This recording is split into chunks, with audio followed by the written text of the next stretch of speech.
Whoever wishes to become great among you must be your servant. Please be seated.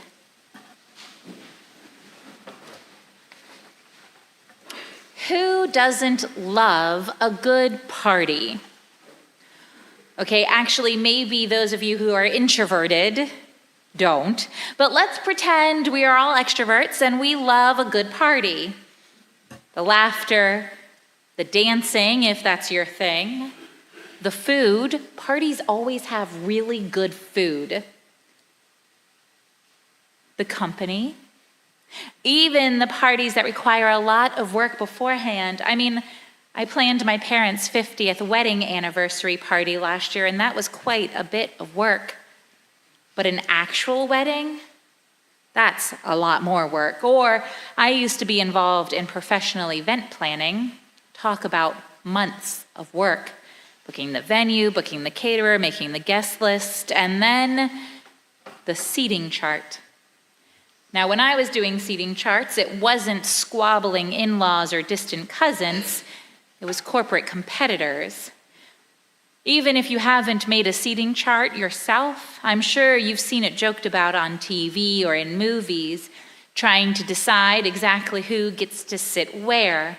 When it's a wedding or there's a special or honored guest, then not only is it about making sure everyone at each table gets along with each other, it's also about making sure the correct people, as in the most important people, are closest to said special guest. Heaven forbid you accidentally sit someone who is supposed to be important over by the bathroom door, or even worse, by the kitchen door. It seems our dear apostles are having squabbles over just this, a seating chart.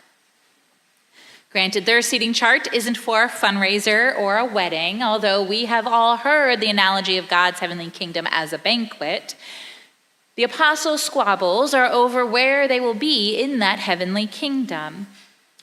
And clearly, James and John think they are really important, because they don't just want to be near the most important person. No, they literally want to be sitting at the same table next to him. Grant us to sit one at your right hand and one at your left in your glory, is what they specifically want.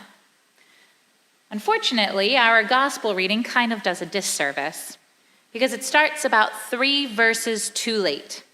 If we go back and begin with verse 32 instead of verse 35, which is where it starts today, then we get Jesus telling the apostles what will happen to him.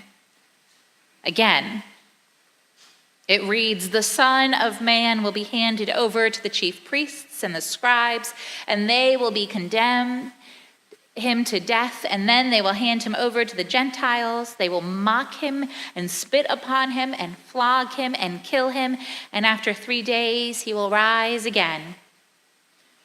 That's the last couple of lines before today's gospel reading begins. So it basically goes like this. Jesus says about himself, they will mock him and spit upon him and flog him and kill him, and after 3 days he will rise again. And then James and John say, "Cool, dude, yeah, sure. Hey, can we have the most honored seats next to you, when you do rise again?"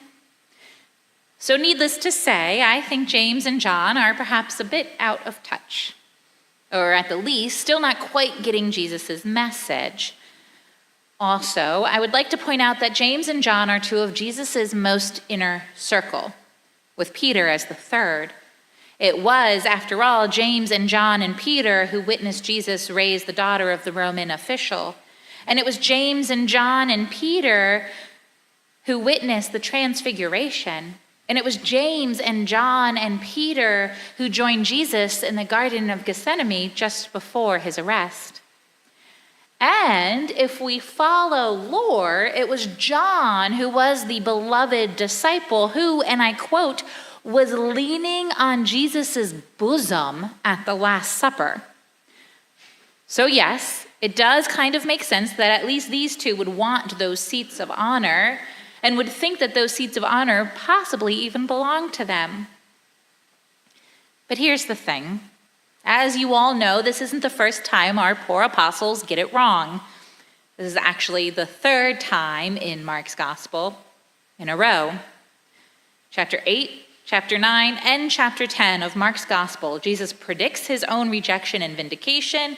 The apostles misunderstand and reject Jesus' message. Jesus immediately corrects them by teaching them what genuine discipleship is. 3 times that exact pattern. And what does it really mean to follow Jesus? What is genuine discipleship? Jesus says, "Whoever wishes to become great among you must be your servant. Whoever welcomes one such child in my name welcomes me. Whoever is not against us is for us. Whoever wants to save their life will lose it. And those who lose their life for my sake and the sake of the gospel will save it." In other words, serve, welcome, support, follow. Serve, welcome, support, follow. I think overall we are doing a really great job at this. I have seen and experienced the welcomeness and servant mentality of this congregation. I have seen you all choose to follow Jesus, even in some of the hardest ways.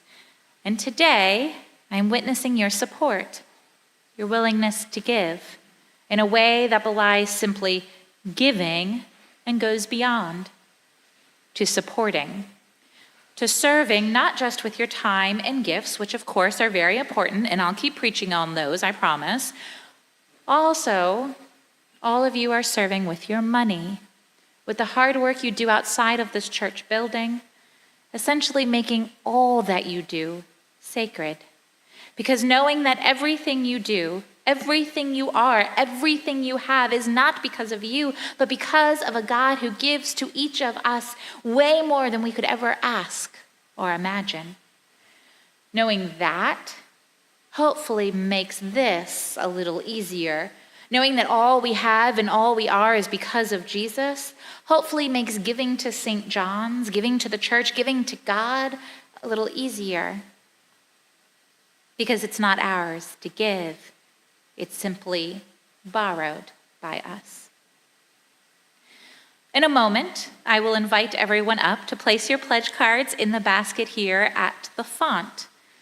There'll be no order. Ushers aren't going to dismiss or anything. Ushers, you're off the hook, don't worry. Instead, it will be as you feel called.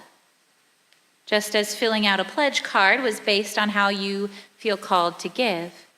And if you don't have a pledge card, if you don't receive a pledge card, if you forgot your pledge card, or if you're unable to fill out a pledge card at this time, you're still invited to come forward and place an envelope in the basket. A chance to say, thank you, and you're welcome. No one will know what you put in the envelope except you and God, and maybe the pledge keeper, because she has to keep track of those kinds of things. Not for judgment, though, for gratitude. And no matter what you do put in the envelope, you are welcome here. You belong here. You are wanted here. God's heavenly kingdom hasn't arrived just yet. We can read Revelation to know it's not quite here. But in its absence, we can be as close as possible to that place. A place where all are welcome, where the last shall be first, where the least shall be greatest, and where all we have is from God and for God, a loving God who loves each and every one of us for being exactly who we are. What a glorious God.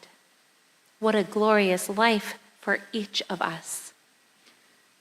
What a glorious reason to celebrate.